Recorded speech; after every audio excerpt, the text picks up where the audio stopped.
আমরা বন্ধুরা আপনারা কেমন আছেন অবশ্যই কমেন্টে জানেন। তো আজকে সব থেকে বড় খবর হচ্ছে ফের একবার আমেরিকার প্রেসিডেন্ট ডোনাল্ড ট্রাম্প ভারতকে কার্যত হুমকি দিলেন যে আরও অতিরিক্ত ট্যারিফ বা শুল্ক তারা চাপাতে পারেন। কারণটা হচ্ছে একটাই, আমরা যে ভারতবর্ষ যে রাশিয়া থেকে তেল কিনছেন, অশোধিত যে তেল কিনছে সেটা কিন্তু আমেরিকা ভালোভাবে নিচ্ছে না।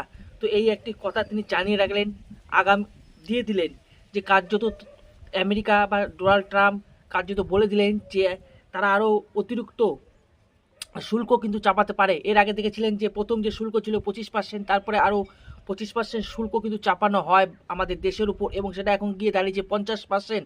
তো ইতিমধ্যে তিনি আরেকটি খবর দিয়ে দিলেন বা চাপ সৃষ্টি করলেন বলা যেতে পারে, যে যদি রাশিয়ার কাছ থেকে ভারত তেল কেনে তাহলে আরও এক্সট্রা শুল্ক চাপাতে পারেন। It's hurting Russia very bad, the sanctions. Oh, yes. They wanted to make me happy, basically. Modi's a very good man. Yes. He's a good guy. He knew I was not happy, and it was important to make me happy. They do trade. Yeah. And we can raise tariffs on them very quickly, and it would be People are very afraid. bad. এছাড়া দুদিন আগে আপনারা দেখেছেন যে Donald Trump কার্যত ভারতকে একটা হুমকি দিয়ে রাখলেন বলতে পারেন, যে তিনি যেটা বলছেন যে আরও ট্র্যাপ বা আরও শুল্ক চাপাতে পারেন ভারতীয় পণ্যের উপর। এবং এখানে ডোনাল্ড ট্রাম্প বলছেন যে আমাদের দেশের অর্থাৎ মাননীয় প্রধানমন্ত্রী নরেন্দ্র মোদী জানেন যে তিনি খুশি হননি, যেহেতু আমরা রাশিয়া থেকে তেল কিনছি বা অয়েল কিনছি সেই ক্ষেত্রে।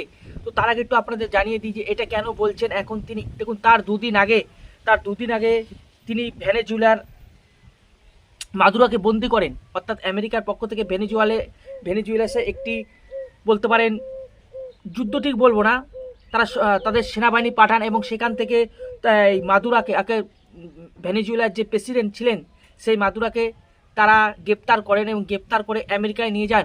দেখুন, আমেরিকায় নিয়ে যাওয়ার গ্রেপ্তার করার পিছনে যে কারণগুলো আমেরিকা দেখিয়েছেন সেগুলো হচ্ছে প্রত্যক্ষ কারণ, কিন্তু কখনো মেন কারণ নয়। তারা কী কারণ দেখিয়েছে? তারা দেখিয়েছে যে ভেনেজুয়েলার থেকে ড্রাগস তাদের দেশে খুব পরিমাণে যাচ্ছে, অর্থাৎ আমেরিকায় যাচ্ছে। এবং তাছাড়া ভেনেজুয়েলার থেকে প্রায় 7 লক্ষ মানুষ, বা বলতে পারেন অবৈধ ভেনেজুয়েলার অধিবাসীরা 7 লক্ষ মানুষ তারা আমেরিকায় অবৈধভাবে ঢুকে বসে আছে।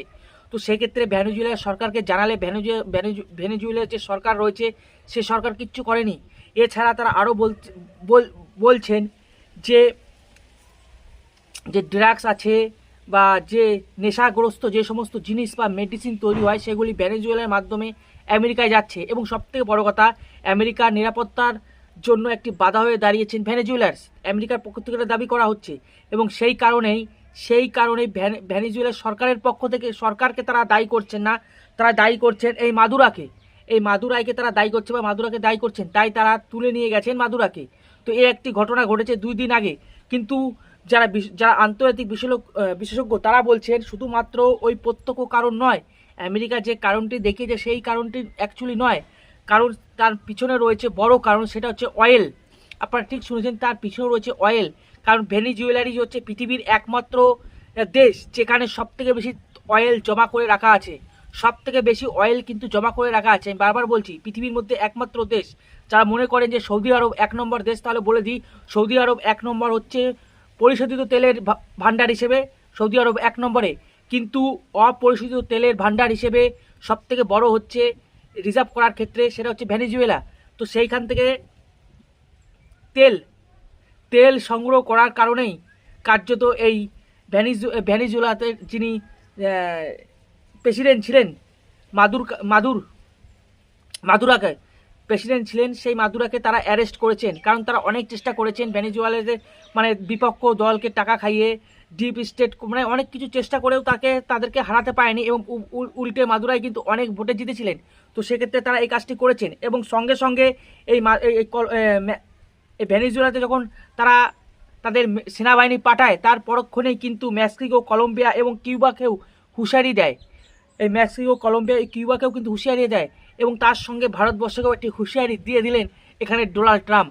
তিনি কি বলছেন, এদের এই সমস্ত দেশগুলোকে তো হুঁশিয়ারি দিচ্ছেন, তার সঙ্গে ভারতবর্ষকেও একটি হুঁশিয়ারি দিচ্ছেন যে রাশিয়া থেকে যদি ভারতবর্ষ তেল কেনা বন্ধ না করে তাহলে ভারতের পণ্যের উপর আরও অতিরিক্ত ট্যারিফ চাপতে পারেন। তো এই নিয়েই যারা বিশ্লেষক, আন্তর্জাতিক গবেষক বা আন্তর্জাতিক বিশ্লেষক, তারা কি বলছেন ছোট্ট একবার শোনানোর চেষ্টা করব আমি। বলেছিলাম যে ট্রাম্প এবার ভারতবর্ষের প্রতি একটা অবাস্তব আক্রমণ চালাবে। এবং তার কারণটা হচ্ছে তিনি যেভাবে রাষ্ট্র পরিচালনা করছেন, এই দীর্ঘদিনের যে রাষ্ট্র পরিচালনা ব্যবস্থা 1945 সালের পর থেকে উঠে এসেছে আন্তর্জাতিক প্রেক্ষাপটে, সেটাকে তিনি নাস্যাৎ করছেন। তিনি সার্বভৌমত্ব রাষ্ট্রের কোনো মর্যাদা রাখছেন না। তিনি সার্বভৌমত্ব রাষ্ট্রে, যেটাকে আমরা বলি একেবারে ডিপ স্টেট, সেটাকে তিনি সেখানে ঢুকে সেই রাষ্ট্র ব্যবস্থা নষ্ট করার প্রচেষ্টা চালাচ্ছে। ভারত এবং রাশিয়ার সম্পর্ক তিনি ভালো করে জানেন যে এই মুহূর্তে যে ব্রিক্স রাষ্ট্রগুলো কাছাকাছি এসেছে, সেই স্থিতাবস্থাটা নষ্ট করাটা অত্যন্ত জরুরি মার্কিন স্বার্থের জন্য, এবং সেটা করারই তিনি প্রচেষ্টা চালাচ্ছেন। এবং ভারতবর্ষের আগেও সতর্ক হওয়া উচিত ছিল।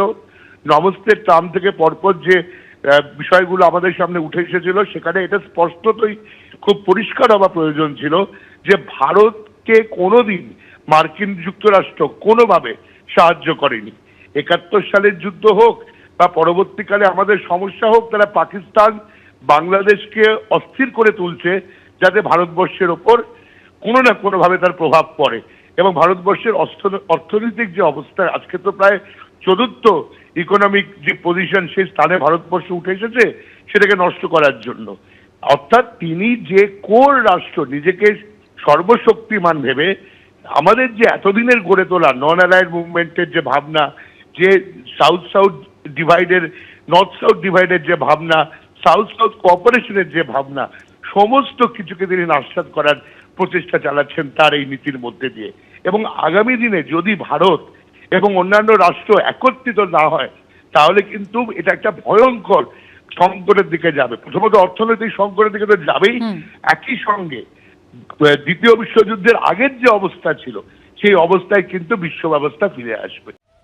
তো আপনারা শুনলেন, আমি আপনাদের দুটো ভিডিও দেখালাম। এক হচ্ছে আন্তর্জাতিক বিশেষজ্ঞ ইমন কল্যাণ লাহিড়ীর বক্তব্য, তিনি কি বললেন, এবং ডোনাল্ড ট্রাম্প তিনি কি বলেছেন, সেই ভিডিওটাও আপনাদের দেখালাম। এবং আপনাদের কি মনে হচ্ছে আপনারা অবশ্যই কমেন্টে জানান। এ তো মনে হচ্ছে রীতিমতো হুমকি দিচ্ছেন যে আমরা যদি রাশিয়ার কাছ থেকে তেল কিনি তাহলে তিনি ভারতীয় পণ্যের উপর আরও শুল্ক চাপাবেন। এ নিয়ে আপনাদের কি মতামত অবশ্যই আপনারা কমেন্টে জানান।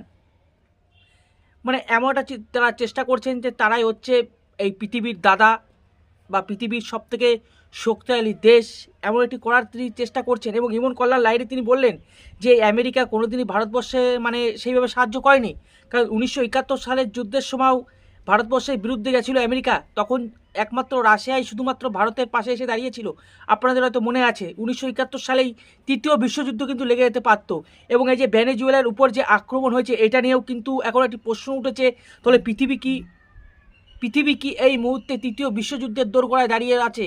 কারণ আমেরিকা যে কাজটি করেছে, কার্যত নিজের দেশের সুরক্ষার স্বার্থে বলুন, অয়েলের ক্ষেত্রেই বলুন, যাই বলুন, সেক্ষেত্রে একটি দেশের প্রেসিডেন্টকে তাদের নিজের অন্য একটি দেশে তুলে নিয়ে যাওয়া, এবং আরেকটি কথা হচ্ছে সেই নিজেদের দেশে গিয়ে বিচার করা, অর্থাৎ নিজেদের আদালতে তোলা, এটা কত তো যুক্তিযুক্ত এটা আমি জানি না।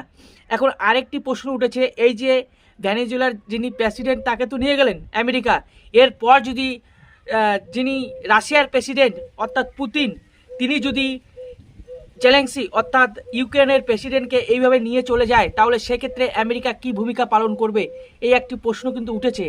যদি এখন সেক্ষেত্রে যদি সেটাই চালু হয় যে সমস্ত শক্তিশালী বড় বড় দেশগুলি আছে, তারা নিজেদের অসুবিধার কথা বলে যদি ছোট ছোট দেশের রাষ্ট্রপতি, প্রধানমন্ত্রী, প্রেসিডেন্ট তাদেরকে নিয়ে যদি নিজেদের দেশে চলে যায়, তাহলে সেই জিনিসটা কেমন হলো? এবং এক্ষেত্রে যে জাতিসংঘ রয়েছে তাদের কি বক্তব্য, এটা প্রশ্ন কিন্তু উঠেছে। এবং এটা প্রশ্ন কিন্তু উঠা উচিত, তাহলে তো সেই ইতিহাসের মাৎস্যায়নের যুগ হয়ে যাবে। অর্থাৎ কি জিনিস, বড় বড় মাছ ছোট ছোট মাছগুলোকে খাওয়া বা খায়, সেই মাৎস্যায়নের যুগ। অর্থাৎ যারা বড় বড় শক্তিশালী দেশ আছে, তারা নিজেদের ইচ্ছা মতন ছোট ছোট দেশের উপর চাপ সৃষ্টি করবে, এবং তাদের পছন্দ না হলেই তাদের সরকার, তাদের প্রেসিডেন্ট যাই বলুন তুলে নিয়ে অন্য দেশে চলে যাবেন।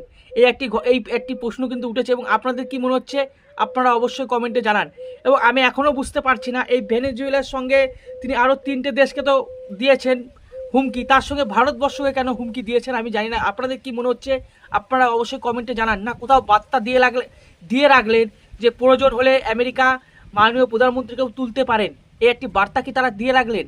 এই একটি প্রশ্ন কিন্তু উঠেছে। এবং আন্তর্জাতিক বাজারে এটা নিয়ে প্রচুর সরগরম হচ্ছে। তো আপনাদের কি মনে হচ্ছে আপনারা অবশ্যই কমেন্টে জানান।